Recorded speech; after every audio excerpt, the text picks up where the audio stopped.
I pregnant, 20F, found a plan B in my finances, 21M, work backpack. Did I just catch that my finance is cheating on me? I was trying to look for something in his backpack while he went downstairs to start some laundry. I noticed a plan B was open and the pill was taken. I am 6 months pregnant, so no way I took it, obviously. When I confronted him about it, he kinda laughed it off, saying it was his friend's. I don't believe why would his friend bring a plan B to work and put it inside his backpack. I don't know what to think or believe. He says he would never cheat and swore on his mother's life. Help, I need you advice. Swearing on anyone's life doesn't mean anything, nor does anything. Manipulators use that all the time, so you think, surely he's telling the truth. Think with your head here. No friends would do that, that makes zero sense. You're pregnant, he probably wants action elsewhere, and cheated. There's no other way to put it. I would be more worried he had tried to drug you with the plan B at some stage of the pregnancy to cause harm. That or cheating are the only two logical options here. There is zero reason for him to have someone else's plan B when bins exist. He was instrumental in being there. I'd start court proceedings for child support and custody agreements and move on. I would get to the doctor op. Someone else suggested he might be trying to induce a miscarriage. It's not out of the realm of possibility. Please be smart and safe. Ask to check his phone. Also ask for a STD check, because if the possibility he's had unprotected sex with someone. Get one yourself too. I found a vape in my 16-year-old son's bedroom. Guess what he said when confronted? It's my mate's. Yeah, okay then, hun. Come on, think logically here. Why would your boyfriend have his mate's girlfriend's empty morning after pill in his bag? How would that even happen? If he was even remotely smart, he might have come up with something like it was his ex's from years ago. But he panicked and blurted out the first excuse he could think of. Don't fall for it, you and your kid deserve better.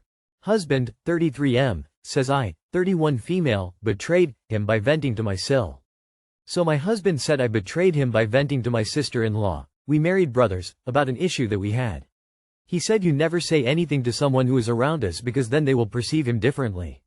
I totally understand that, but here is my take. I don't have any friends. I grew up in a cult and married him fresh out of high school. We ended up leaving this cult about 10 years ago and stayed together. Because of our past experience, I'm always afraid of being in this echo chamber, per se. Or being manipulated. We had an issue over my new job, and I wanted to get somebody else's opinion other than his. He overheard me talking to her, and she mentioned something about him that I told her. He doesn't know what we talked about, but he got immediately upset over the fact that I would even vent to her about our issues. He said he has never talked about our issues to anyone because he doesn't want them to think of me differently. I told him, it's not something I do often and I really don't share all the small shit. It's just this particular issue felt big and I felt I needed to run it by someone else. So now he is giving me the silent treatment. I tried talking to him the next morning, and he was not responding. I asked him if he was going to talk to me, and he said no.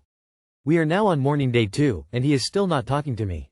We usually are able to work through our issues within the same day, but he is just not communicating with me. So am I betraying him by venting? Thanks. Edit to add.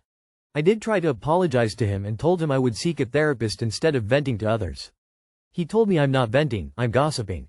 That if I need to vent, I could take a walk. And again, he mentioned that I don't understand the level of betrayal this is. Gotta know what the issue you talked about. Can't really make a fair judgment. Him refusing to talk to you for days is wildly out of bounds. That is not how mature adults deal with being upset. Are you seeing a therapist to work through growing up in a cult and what it means to live outside of it? When you got married to this guy, you just joined a smaller cult. This behavior is not normal. It seems to me you're still in a cult. As someone who was in an abusive marriage, one of the things that saved me was that we had a rule that we had a few people that we could tell anything to. I didn't tell everything, but I could tell anything going on to a couple of people who loved both my ex-husband and me, and would look out for us. Your husband is being controlling and isolating. His expectation for you to quit your job is wrong, but considering your background, I can see why that could be confusing. Your husband is a controlling boss and is upset you are outing his abusive, yes abusive, behavior. Screw him, he's acting like a toddler, not even an adult, and I don't doubt that this isn't the first major red flag he's shown you. You may have left the cult together, but he's still got the abusive cult mindset. Found out my stepdad 40M slept with my sister F18 while in a relationship with my mom. Found out that my stepdad, M40, slept with my sister, FN. Just put a random age so I can post. Let's just say that she was young when this happened. We tried talking to her about taking it to the authorities, but for some unknown reason she has chosen to stay involved with stepdad. Our mom has been made aware and has also chosen to stay with the boss and take his side even though he was in a sexual relationship with the stepdaughter while he was with our mom. Our mom knows all this and did nothing and is still in a relationship with stepdad. We tried talking to law enforcement, they said they can't do anything without stepdaughter coming forward herself. Stepdaughter doesn't want to press charges and has chosen to go against those who are trying to help her. He is a messed up boss. Anyone who has met him would say the same. Any advice? Should we go public with this information? We don't want anyone to get involved with stepdad and something bad ends up happening to them. Unfortunately, your mother isn't any better than him. I'd straight up dump the guy and call authorities. But she's actually choosing to stay with him. Your sister was manipulated and likely still is being manipulated to keep him out of jail. Was she underage when this happened? If so, why does she needs to come forward? If she is 18 plus, what can they even do? Removed by Reddit. It doesn't make sense to put this all on your sister to fix it by going to the police. She's the most traumatized. I can't imagine how I'd react if my own mother knew and ignored it and stayed with him. You'd tell yourself anything to avoid that pain, even that you wanted your disgusting predatory stepdad somehow, some way. I don't have advice for how to help, but what your sister is doing right now makes total sense in a way. What's the statute of limitations? How long would she have to report in theory? Maybe start there and don't put so much pressure on right now. Should we go public? No, this would be re-victimizing his victim. Your mother is a horrible person. You know that, right? My 28M girlfriend, 31F, got blackout drunk after I begged her not to. I feel nothing anymore. Too long did not read. Moved across the world to live with my girlfriend, 31F, after a year of dating, including long distance. She's great in many ways, but has a pattern of getting blackout drunk despite me, 28M, setting clear boundaries that it's a deal breaker. Last night, 2 days before my birthday, she got absolutely wrecked again. I spent the night in disgust and taking care of her instead of celebrating. I told her we're done and gave her options for what to do about our current lease. I'm not sad, just done. What's the best way out of this? I've been with my girlfriend, 31F, for just over a year. She's one of the most positive, happy, grounded people I've ever known.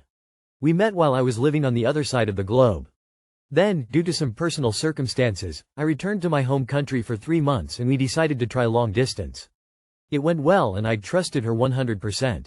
I hadn't planned on going back, but at the start of April, I moved across the world again just to be with her. We decided to try living together for 3 months as a trial. After moving in, I noticed we were very different right away. Sleep schedules, cleaning habits, lifestyle rhythms. But I figured I could live with those. What I couldn't live with and what's been chipping away at me since the beginning is her drinking. She doesn't drink often by any means, but when she does, it's full blackout. Not tipsy. Not social. I mean stumbling, no control over her body or speech. It's not cute or quirky, it's just very disturbing. Once, before we were officially together, she dragged me to a club. I went to the bathroom for 2 minutes. When I got back, some creep had taken advantage of her being completely out of it and touched her inappropriately. I don't think she remembers. It took me months to get over that night. And since early on, I've been very clear. I told her, calmly and repeatedly, that if she ever got that drunk again, I'd end things. Not as an ultimatum, but as a boundary. I hate alcohol in general, but I've never cared about her drinking, just as long as she didn't get drunk. But after 5-6 separate blackout episodes, every time I bring it up, she'd always deflect and act cute. Then change the topic, and we'd pretend it never happened. Last night, 2 days before my birthday, mind you, she went out with one friend, and came home absolutely destroyed. Her friend wasn't even tipsy. I've never seen her in that bad of a state. And any romantic love I had for her was just gone in a sec. Instead of spending my birthday weekend together, I'd been up until 5 a.m. holding her hair, listening to her gagging and puking right next to our bed, and making an absolute mess in the bathroom. I had to sleep through with the vomit still on the floor, and I get absolutely disgusted at that stuff, so I ain't cleaning that. I had my wild days during my college years too, but I'd never seen anyone this destroyed. This morning I woke up, packed my laptop bag hoping she'll not hear me and decided to head to a Starbucks and just get away from that house, but somehow she woke up and asked me if I want to break up with her. I said, yes, and left the flat. I sent her a longer message telling her that I decided that we're done, and there's no fighting or negotiations needed. I have decided to leave this country after a few more months. She kept calling and texting me saying, again, for the God knows which time, how she'll stop drinking, but I haven't picked up or responded to her. I'm done with this. None of her behavior signals stability or a dependable or nurturing potential future mother. I don't want to imagine a future where someone taking care of my future kids would get pissed drunk and displaying this kind of behavior in front of them, or worse, hurting them. She threw a full cup of water I got her yesterday on the carpet and spilled our Wi-Fi device. In the message I told her she has options. If she wants me gone, I'll move out. I won't make her uncomfortable in the house she signed a lease on. If she wants to go stay with her mom, I'll buy her out and pay half of next month's rent and cover more from the deposit. I was the one who paid it. I think this is likely what she'll do, since moving out of her mom's would be considered dishonorable where we live, East Asia. And given her circumstances, unless she is married or in a committed relationship. If we both stay until the lease ends, we treat each other like roommates. No intimacy, I get a second bed, no expectations. I still care about her. She's not a bad person. But she knew how much this mattered to me. It's a non-negotiable for me to even date someone. And I told her, not once, not twice, but like 10 times, sometimes just in discussion when she hadn't even got drunk, that this would break us. And now that it's happened again, I just don't see any way back. So, now I'm writing this post, a day before my birthday, running on 2-3 hours of sleep, from a random Starbucks, and asking, where do I go from here? I am definitely sure it's over, but now that we signed a, albeit just a short, 3-month, lease and equipped the place together, what's the cleanest way to navigate out of this? You're sure it's over? You've given her 3 very reasonable options, in my opinion. What else is there to say about it? I wouldn't offer number 3. That just prolongs misery. Opt for number 1 or number 2. She's an alcoholic and she sees no need to help herself at this point. You're doing the right thing for yourself. Holy smokes. It's not a firm boundary until you actually make it one. You leave, prepay the amount you owe her for the lease and you block her. The cleanest way is to eliminate option 3 and go no contact. I would not live together. It will be too tricky and complicated, especially with her drinking problem. I just have to say, in retrospect it may sound like you both living there until the lease is up is a reasonable option, but please reconsider that one. She will either A, get it together for a little just to reel you back in and try to smooth things over until you hopefully just eventually try again, or B, you'll be the one stuck cleaning up after her and babysitting if she gets like that again within the time you're still there. I don't know, I just wouldn't want to be responsible for that. I've been there with one of my exes, it was a really icky feeling.